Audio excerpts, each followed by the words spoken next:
Hey everyone, welcome back to another insightful episode for WordPress agencies at the A2 Hosting Show. I'm Corey Miller, lead of our community, and today we've got a treat for you. Joining me are Bryan Muthig, our founder and CEO, and Justin Mazzi, our Chief Technology Officer. Now, they both have decades and decades of experience in the hosting industry, and today we're going to dive deeper into their journeys and the evolution of hosting as we know it today. We'll hear about some early days tinkering with computers, the challenges they faced, how they transitioned from being us as A2 integrators into also building out solutions for our customers and the unique, innovative solutions tailored to customers' needs. Now, the reason why I wanted you to know all this background about them is what goes into making the products and services we do at A2 and getting their perspectives, hearing how far back this goes and what goes into making decisions for our customers at A2.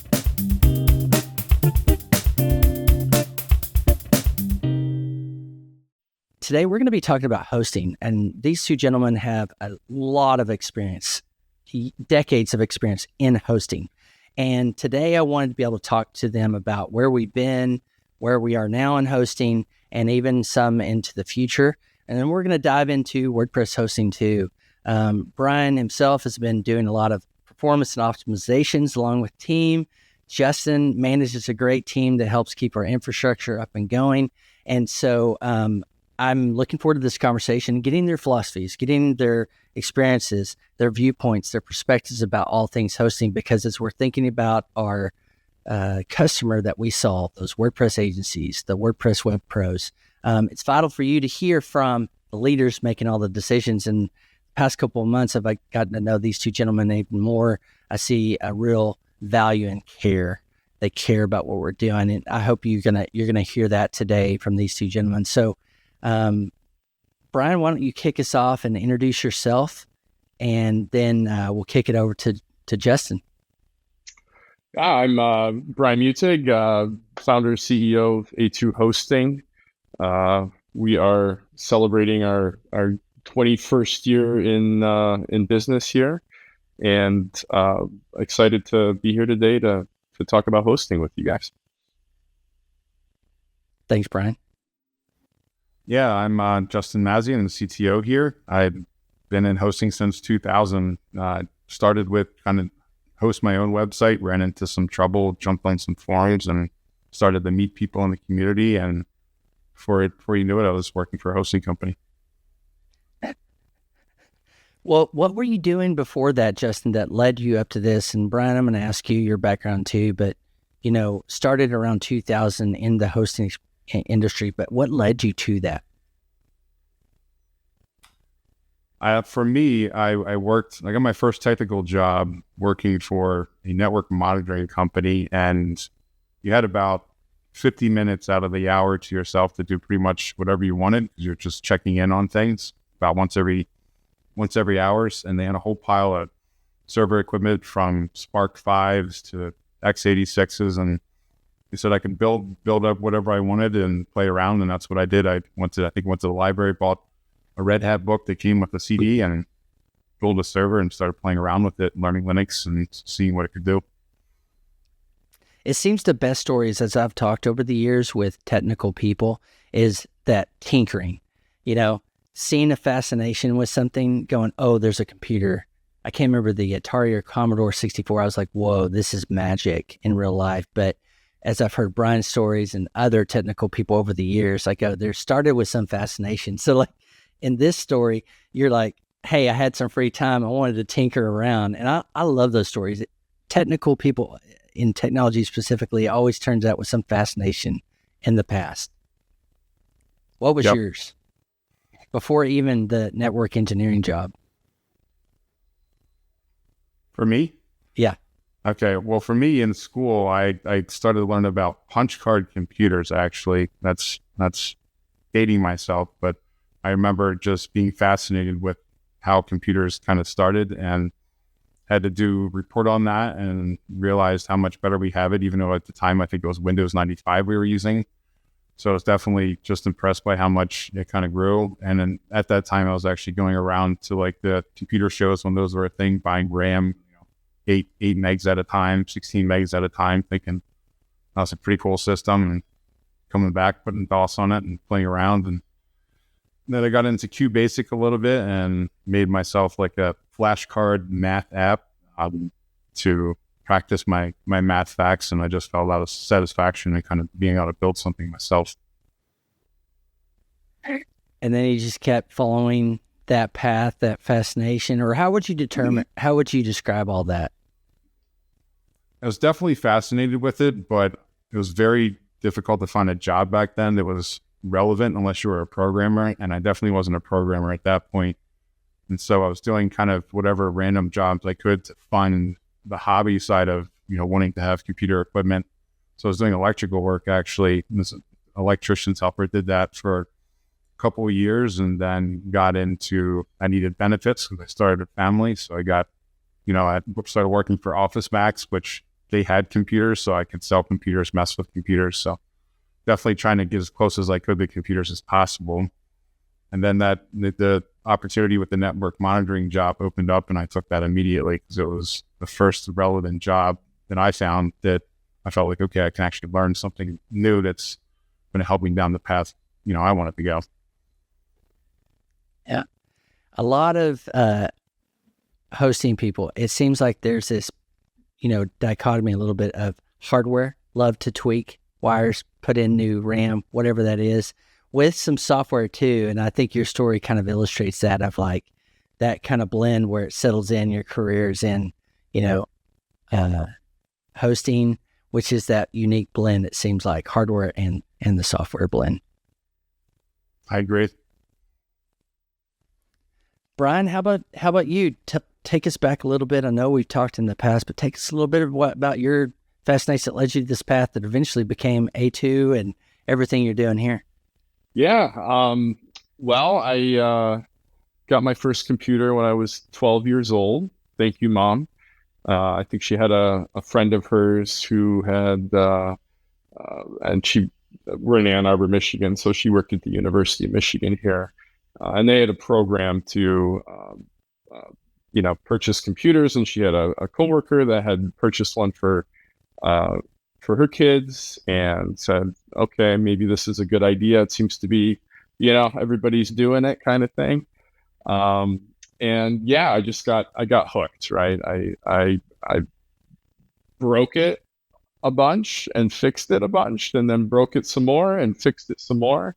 And I remember having these discussions with her, and her telling me, every time I broke something, because she didn't really understand how, that it was software and that you could just kind of reinstall everything, that she would panic and think, oh my gosh, she broke the computer, right? This was expensive. So yeah, I mean, same, similar story there. Windows, DOS, started off doing that, got a modem, started BBSing. I had a friend who was into that, so that's kind of where we started off, even pre-internet, really. Then a couple years afterwards, I actually went to the University of Michigan, had a computer camp in the summer through the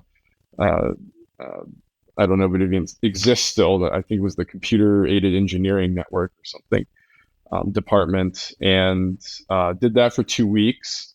And that was my first real introduction to being on the internet and having access to the Unix systems that they had there. So we learned a little bit of Unix. We learned, Telnet at the time, all those kind of things. Being a kid, of course, the most exciting thing was learning what a MUD was. That was like, having a game to play online was cool. So, and through that program, then we actually got accounts through the university that we were able to keep. So I had some internet access. I was able to do dial-up with my modem, and really kind of just progressed from there. And it just became hobby / obsession. I know my mom was always like, I don't know what you're doing in there for hours at a time, some of it playing games, some of it reloading the computer when I broke something. But yeah, I mean, that was sort of my introduction to Unix in general on the internet, and then was introduced to Linux, of course, being the whole open source concept, and then installing that on my computer, and that's really, I think, where things kind of took off. Being able to actually do the administration and installation and management of Linux on my own. I just got really hooked on that as well. So continued doing that, through high school. I actually ended up going to Michigan Tech, and at the time there was computer engineering. There was electrical engineering and computer science were really the two options. And I'd say my similar to Justin maybe at the time, and kind of what you had spoken to, Corey, I knew how to program. I had done some programming, kind of similar, just playing around. But it wasn't really what I enjoyed. I really enjoyed the system administration, getting the operating system up, configuring things and services and all of that.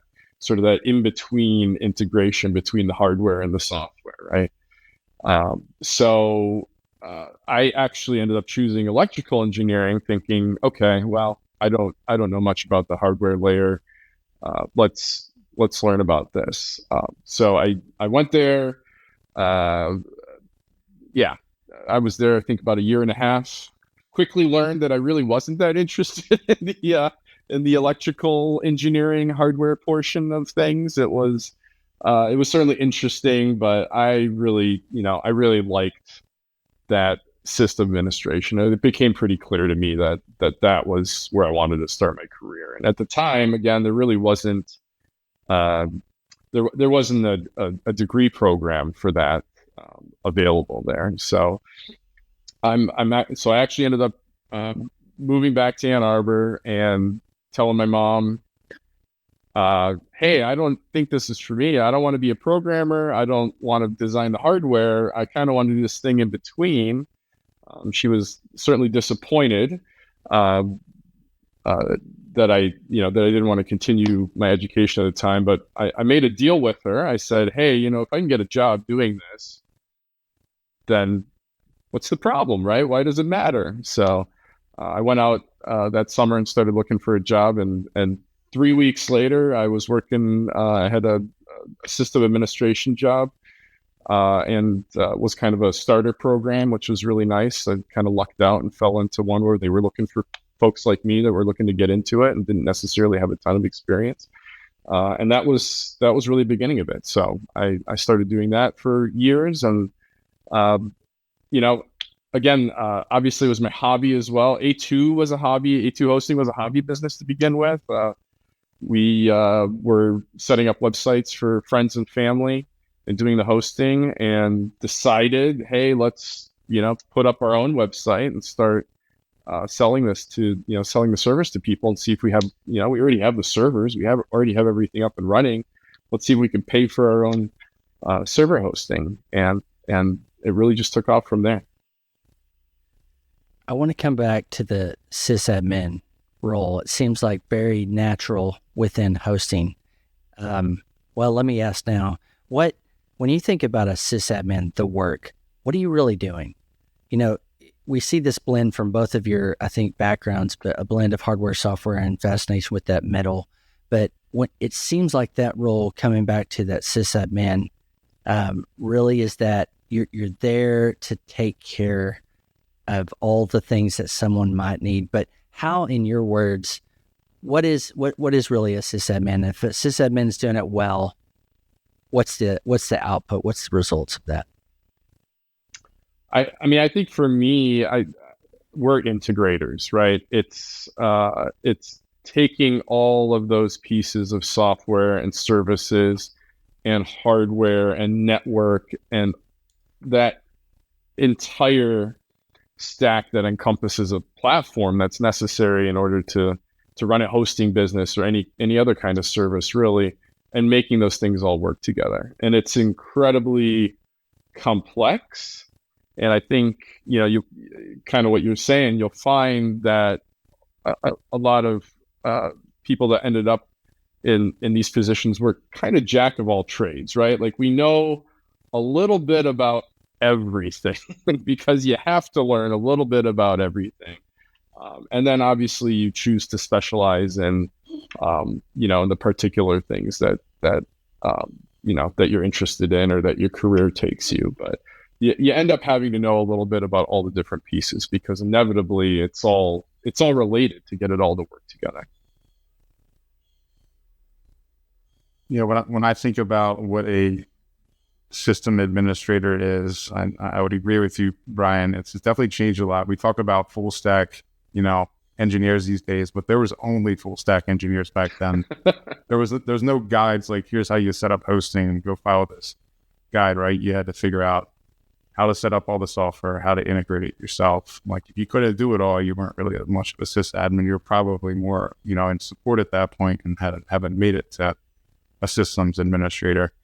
And I would also say back then, you had to know a lot more about the support side too, because there wasn't really a lot of knowledge out there and documentation that was structured in a way that you could, give to somebody at support and say, this is how it works. So you're kind of bridging the gap, or even just running support yourself. And I think that definitely changed. I think engineers who came from support definitely, I feel like, have a better understanding, full picture of how not just to be an effective at the technology side, but the communication side and the business side. You're just a little bit more empathetic, I think, if you started there too.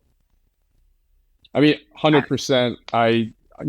My story's similar. I started doing in high school jobs as doing support for an ISP based on, having all those experiences that I had. So, I also come from that, having that support experience, talking to the customer. And I think you're absolutely right, Justin. I think learning that empathy, to put yourself in the mindset of somebody who maybe doesn't understand how all of it works, right? And I think there's a big shift there. Like, sure, you get it and I get it, but that doesn't mean everybody understands, and they don't need to. That's why we're here, right? That's fine. They just need to know how to use WordPress or how to update their website or run their business, right? But I think you're absolutely right. I think having that experience coming from actually being involved with the customers and understanding is just hugely important to that development. And as we've talked about, I still like doing that. I still like being hands-on to really see that, because I think it really helps inform the decisions and the directions that we're going high level. I think it's just hugely important to keep that feedback loop really tight. Yeah, 100%, especially on the product side now, because just having that kind of like built in as part of how you operate means you're going to build better products for customers in the end, because you actually understand where are the pain points, what do they like, what do they don't like, and if you can actually pull that out of customers, you're going to build something better. I see the fingerprints of this in your backgrounds and everything we do now.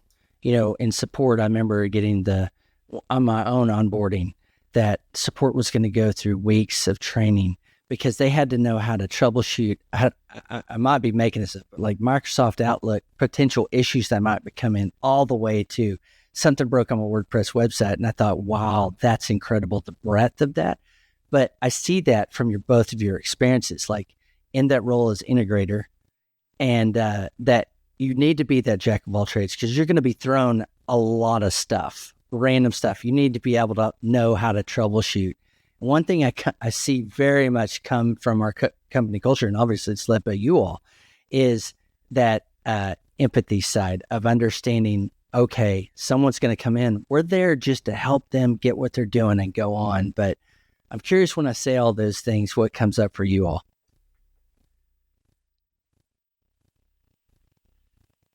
Justin, you want to start us off?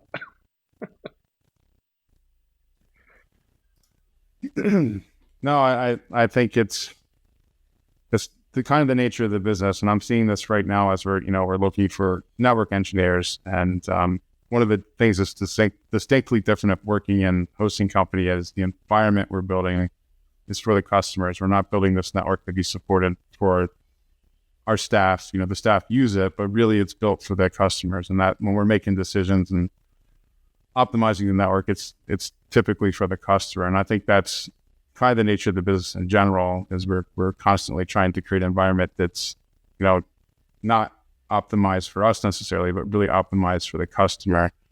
And you have to really understand what a customer needs across the whole business to be able to build a platform and have the kind of support you need for that kind of customer. I think it's, I think you really nailed it. I mean, there's a jack of all trades. There's all these different pieces that come together. I think it's important for people to really understand concepts, right? Like you're never going to know every detail of Microsoft Outlook, for example, right? It's the concept of understanding how do email protocols work? What are the different ones that, all of those things, just understanding the general idea of how that works, and then understanding how to research for details if you're having any particular issues. And I feel like that's always treated me really well. As I'm I'm sure Justin's thinking, yeah, I hear you say that all the time, right? It's like, I need to know the concept, right? I don't need to know every nitty gritty detail, because I know if I get the concept, I can dig in and I can understand the details if I need to. But I think we are forced in this industry to understand a lot of different concepts in a lot of different areas, just because it is, all the different aspects and pieces that come together to host a website and host email and all those services that we provide. I mean, if we put ourselves in that role of a sysadmin, it's like you were talking about how I've seen a lot of technical people, but it comes out in your stories, break it, fix it, break it, fix it. It's almost, counterintuitive, but like the best way is break it and fix it. But there seems to be a real, from our team and conversations with leadership, problem-solving ethos. But there's a framework. Know the concepts, like you just said, and then go to investigate and figure out the problem. Is that, comment on that if you want, but also, what is that like in other parts of life? I think about like a mechanic, for instance. I want them to know what it is. There's a problem and go diagnose it. But is there any parallels to that you see in other parts of life? You can definitely relate to dropping the car off and you can't get them to do the thing that it was done for you, right? Like, I hear this noise when I'm driving down the road. I've definitely seen that happen in hosting, where like we just can't reproduce it just because of the complexities of hosting environments. So I think it's definitely important to have like a very methodical troubleshooting process, because run into the most random kind of issues. And if you don't really truly understand how everything works at each part of the, each stack of the technology, it can be very hard to start somewhere that makes sense. So having a really thorough understanding there, I think really helps. I think Justin's comment kind of just reminded me, my mom was a nurse, and for the longest time, I thought I would probably end up going into medicine, in some way, shape, or form, just because I was exposed to so much of it as a kid. And I think looking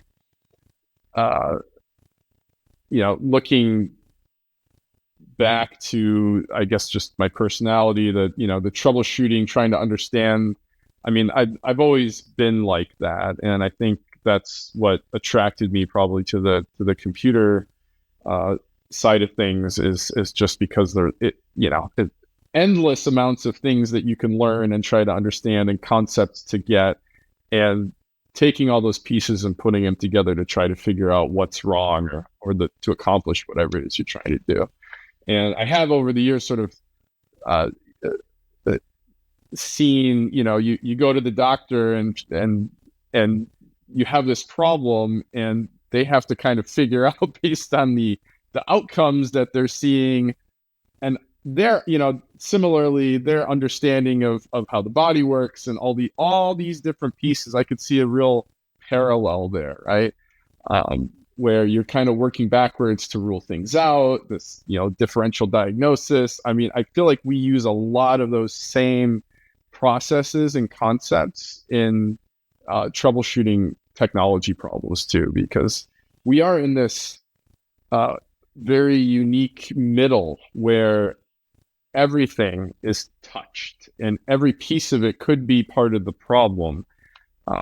And we are, I can make that analogy that we're kind of like, you're putting the whole body together to run that site. And there are arms and legs and fingers and all the pieces that are connected to make that all work together. And you have to have a solid understanding of how all those pieces work. You don't have to be, an expert necessarily, a specialist in each of them, but do have to understand enough to be able to really dig in and troubleshoot things. So I think, on a similarly, that sort of thing is probably what also kind of drew me to the technology side.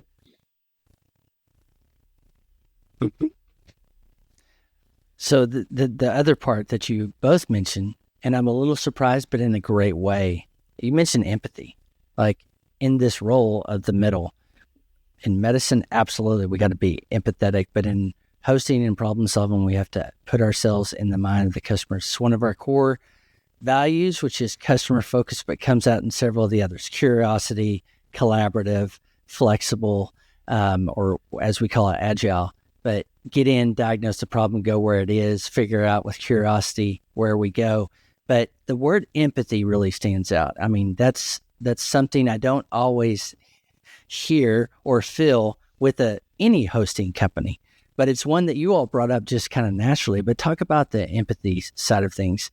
I see like you love problems. We love problems as a company culture. We want to solve those, but there's the other side of like, we have to actually care about the work we're doing. Right. So can you all talk a little bit about empathy as we approach our work as a hosting provider? I mean, I think going back to having the experience of being on the support side of things and talking to customers and understanding, and I think even very uniquely so for me, I'm running a business, right? So it's not a big stretch for me to put myself in somebody else's shoes who's running a business, albeit that business is not necessarily technology or hosting, but to understand like, hey, I'm having this trouble with my website and this impacts my customers, my revenue. I mean, those are things that I can obviously very much relate to personally. So I think having the experience being on the support side, understanding, talking to customers, and the relief that is felt when you figure something out and you solve a problem for somebody. And I know I always, felt that those warm fuzzies inside when, you got something working for somebody that they've really been struggling with for a long time. And even for myself, and just saying, oh, I solved the problem, I figured it out. Right. I mean, I think it's win-win. Right. And I think that's, ultimately always the hope is that you get to a point where you're able to make your customer happy and you can feel that intrinsic success that you were able to solve a problem for somebody. And I think those are things that motivate me and drive me, and we'll continue to do so. Justin, as you approach your role in our company, when I say this word empathy, how does that kind of impact what you do and how you approach your work and your team's work? Yeah, when I think about empathy and how it applies to me, I definitely would draw from similar experiences. Bryan, it's just working in support. You get to share in success, the failures, whatever they're dealing with. And when you're in support, you are the person that has to experience that with them.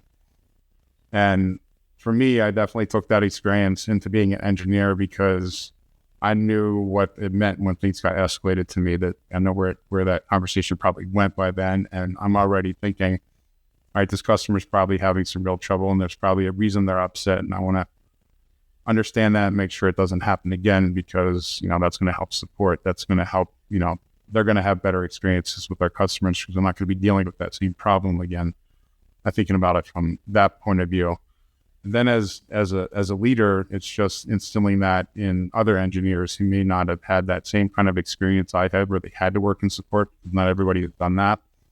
Is just bringing that into the culture so that they're respectful of support and they can understand, what they're going through. And we've talked about doing, and I think it's a great idea, is, having more people who don't work in support, do that for a week or so just to get that exposure. But when you've just kind of had that firsthand experience, you're going to take that and you're going to try to do your best to make sure other people aren't going to go through some of those same experiences you did if they don't have to.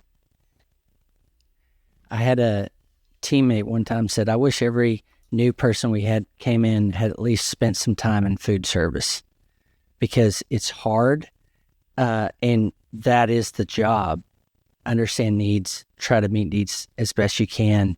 And I think that comes out in what you just said, is both of your experiences started with support, where you go, we're trying to help someone. You mentioned the word relief, Bryan, like the sense of relief. I've got a fire. I feel relieved because problem has been resolved. But that ethos of, food service, for instance, was that. But in what you're saying, it feels very similar.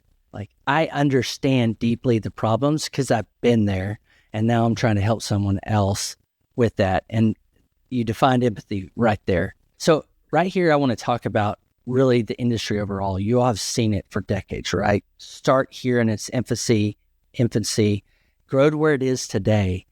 And so I want you to take a second and just reflect back on those changes. Are there things that, when you're talking about modems and BBSs and different things and all this, like the internet still in historical significance is pretty young, like it's still an infant, but there's been so much progress in those years. What things stand out when you reflect back on what you've seen, where it's come and where it is now? What kind of stands out to you? You want to start, Justin? I mean, love it or hate it, you can't not acknowledge social media, right? For the good and the bad, that's definitely feels like a significant portion of it. I think how we socialize online has definitely changed a lot, at least in my experience. It was more about connecting with people and people you wouldn't otherwise connect with. And it's definitely geared towards business a lot more these days. So, what you see and the content you're consuming, it's changed a lot. It was definitely more people focused before. What about some of the technical, Justin? From when you started, we got high-speed fiber internet now, mostly obviously in the U.S., but in the markets that we serve. But some of those technical things you've seen over the 2.5 decades you've been a part of this, what things stand out there that were like milestones or just themes or trends you've seen as it's kind of evolved to where it is today? Yeah, I think we tried to put a lot of stuff on the internet. I mean, and one thing that stands out to me is, because I worked for a voice over IP company, it's just, that everybody trying to migrate from landlines to digital. And then the same thing happened with television. We tried to get away from cable, and now we've moved to streaming there. So we've tried to become more distributed in general. I think people like more options, and we've definitely have pivoted to giving a lot more technical options to people, and it's not so restricted to location anymore. So I think technology brought a lot of things that were once remote, to you that you couldn't really experience before without going there. And the experience is different, obviously, but you have some other options. I mean, you can even do escape rooms these days online. I think we did those during COVID as a team building exercise, and that's not something I would imagine doing years ago, but I had fun and served its purpose. See what else? Standout technology. So definitely, kind of wireless is one, right? You talked about the fact that more and more things have come onto the internet. Typically, we're wired in. That's a great point. What else? I mean, cell phone technology definitely stands out. Before, obviously started with just being able to make phone calls, but now you got a documenting device with you that can record, high definition pictures, video, audio, whatever you want, and not just record it, but tell you when it was taken, where it was taken, and all other kind of information. So everything is very, very tracked these days. So I like the thing. Yeah, go for it, Bryan. Oh, I was going to say, I think for me, one of the biggest changes is that I constantly marvel at is just how easy things have become, relatively speaking. I think we still have, infinitely probably more to go to make it even easier. But if I just think back again at, how many blue screens of death I got and had to reload and, and this was hard. It was all hard. It took time. You really had to learn. You had to understand. Like, things have gotten just all the way from hardware being so much more stable, the software being so much more stable, and then all the way through user experience, user interface being these things that are talked about, right? I think back then, who were the people playing with these things? It was mostly engineering types and technical types who kind of liked fiddling with all the knobs and all the different pieces. And we've moved obviously more towards a mass market where it's it's a tool to get something accomplished, and everything is considered more of a barrier to getting that thing accomplished. So we want to make things as easy as possible for that. And I think even personally, that's something that I've had to evolve with over the years, right? Of course, having that technical background and mindset and really understanding and talking about this, within the company as well, saying, hey, we're really good at this technical stuff. We need to bring that to the front, and we need to make it easy for customers. And that's a continued conversation that we've been having, that we are continuing to have, is, how do we make things easy for customers and for both for technical folks that, like to have all the knobs and things that they can adjust and tweak, but also for those that aren't necessarily interested in it. They just want it to work. And I think, obviously the big name there, Apple coming and sort of leveling that whole concept up of what that means and how easy that can be, from computers to iPhones to, I think now that's just become the norm. And I think that's a huge evolution over the last couple decades, is really just making all this technology more accessible for all folks.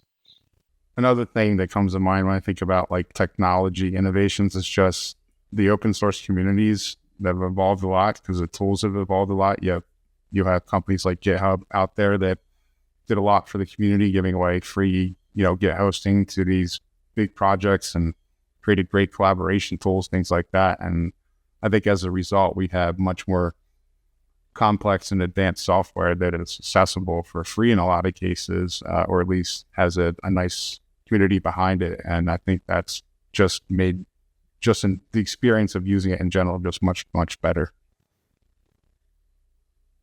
I mean, we rely on a lot of open source software these days, whether it's Apache, Nginx, SQL, like all those things started open source. Even though there's businesses around a lot of those things, open source is still a very big core piece of it. I love this. You all have recapped some things as I've thought back, clarified for me is, Justin, you talked about the wires or mobile, right? We carry around a cell phone that's basically 100 times better than a computer I bought in the 90s. Maybe even greater, right? And you touched on that too, the accessibility, Bryan. And then thank you for sharing the open source side, that has accelerated. Bryan and Aaron talked about this a week or two ago is how open source accelerated the movement. So this interest of going mobile, cut the wires, take basically a computer in your pocket wherever you go. And then the accessibility is all kind of converged on the internet being the place to be able to do that. And us as providers for that middle side. Okay, we've got 7 minutes. Let me mark the clip real quick. We got 7 minutes, and I know you all are busy. So we'll take this side. I'll probably kind of put a bow on this. We'll pick it up next time about like current state hosting, a little bit future into WordPress. But I really want to get you two talking about those passion points like security, performance, those kind of things. But we'll save that for next one. I think this is great because we really doubled down on the hosting side and your backgrounds and philosophies and started to unearth that. So if I take a point here and just say like, what else comes to mind? We've talked about a lot, our past, where all of these paths converge for ourselves and now into the work we do at A2. What other things might come to mind as you kind of reflect back on where we are today and where we've been?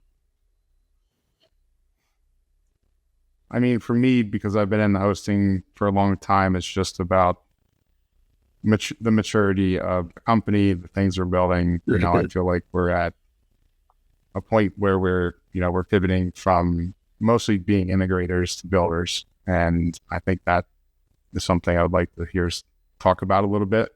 And I'm excited about it. And I think a lot of the team's excited about it. And we're seeing what kind of value there is in building their own stuff too. And we actually have it in a place where we can do it. So let me ask it that way. So we've traditionally been integrators. I mean, that's the role we sunk down and problem solvers, right? And to help. And I see this transition that you just mentioned, Justin, from integrator to more builders as really response to who our customers are and what they need. Can you talk a little bit about that, Bryan? And then Justin, you kind of tag in thoughts about we're pivoting a little bit, but it really seems in response to what our customers need. Bryan, can you share a little bit about that? Yeah, absolutely. I mean, I think we at the core, we're integrators to get the base level and the base platform set up, right? We're not going to create our own web server. We're not going to create our own operating system. I mean, we have those tools, and they're great tools. So at the core, we have to be really good integrators to put all those pieces together. I mean, putting together a hosting platform, it's hard. It is not easy. One that is stable and secure. All of these pieces. There's a lot of moving parts, and keeping them all moving and synced up together is not an easy task by any means.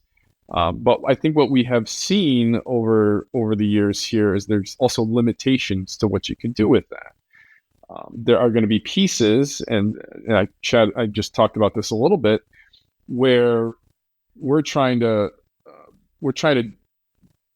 make things easier for our customers, and there are limits to what our integration specialties can do with regards to that. At some point, when you're starting to get into the customer layer and the experience layer there, these are things that you're going to end up having to build for yourselves. So, that is the reason why we ended up building TurboHub for our WordPress control panels, because what we realized is that the things that we wanted to do to make our customers' lives easier, to try to do things for them that we understand work really well with the platform integration that we have, those are things that we have to bring to the forefront and make easier for our customers. And there's just nothing you can buy that does that, right? At least not well, in our opinion. So that's where, we made the decision as a company to say, okay, this is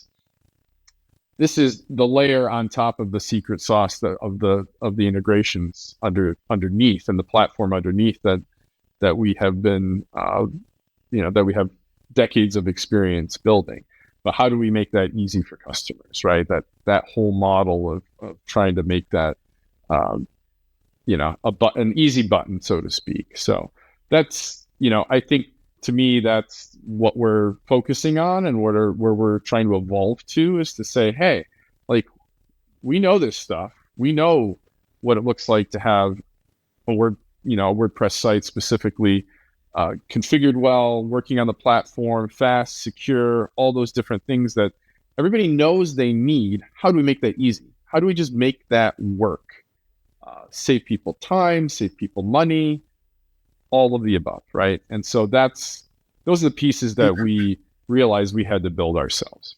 Yeah, I would agree with Bryan. I mean, I think he answered it really well. I think that we're still integrators, but like he mentioned, there's just at some point there's not tools out there to integrate that need to take us to that next level. And we know customers want fast performing websites, and we know it's difficult to optimize for Google in a way that is going to get you those high scores and get you those high speeds. So since there's not a tool out there that does it, we decided we're going to build it. And I think it's not just the people we have and the knowledge we have, it's also the relationships we have, like people like Lightspeed, and being able to actually work directly with them as a vendor and, not just integrate, but actually build something together also helps us kind of get to that next level as well.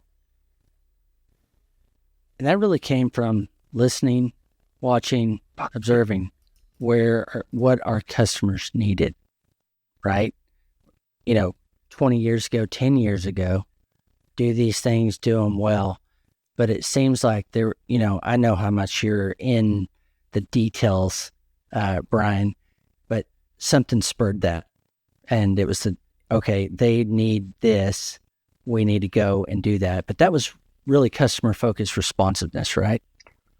Yeah, I mean, to me, it's the natural evolution, right? I mean, we heard 10 years ago, and this is, why we shifted our focus was we want fast websites, right? That's what we heard from our customers. And nobody was doing it at the time. That was not something that was high on hosting companies' priority list. So, we made that decision. We said, well, hey, this is what we're going to be good at. We're going to be the best at doing this. And of course, it starts with that platform and with the integrations and with putting all those pieces together.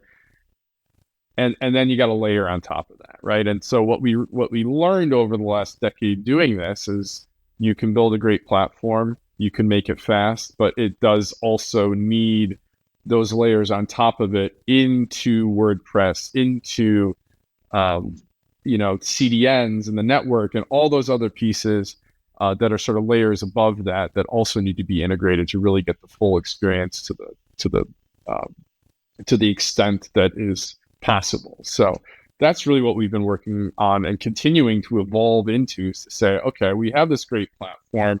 Now let's figure out how to, hit the apply button so that it works for everybody. And you don't have to necessarily understand all the nitty-gritty details of what's going on underneath, but you can take the website and we can help you to take advantage of all the different pieces that we have under the hood. And again, right? I mean, nobody necessarily needs to know how the iPhone works. I just know that, I hit a button and it does what I needed to do. And so similarly, I'm trying to look at it from this point of view as like, and I'm trying to pass that along to everybody internally as well as, hey, a lot of people don't care about it. They just want their green page speed score. They want to pass core web vitals. Like, they don't care how it happens. They don't care what we're doing. They know it's a good thing, and they want to increase their site traffic and improve their business. And so I want to come along with the mindset of, let's do that for you. Let's just figure that out. And so those are the things that we had to end up building ourselves, because those things just don't exist. So I think that is the part that excites me, right? I feel like the past decade of efforts are sort of coming to fruition into making this that model where the hardware and the software and all the different pieces are coming together and making that easy for customers to take advantage of. That's what I find exciting right now. Justin, any other thoughts? I mean, I would just echo what he said and say I'm very excited about being in a position to be able to build these kind of tools. It's a problem I personally wanted to solve for a long time. Even tried it in another company, and ran out of runway there. And so I'm glad to kind of pick up that work again and be deep in WordPress and solving those problems again.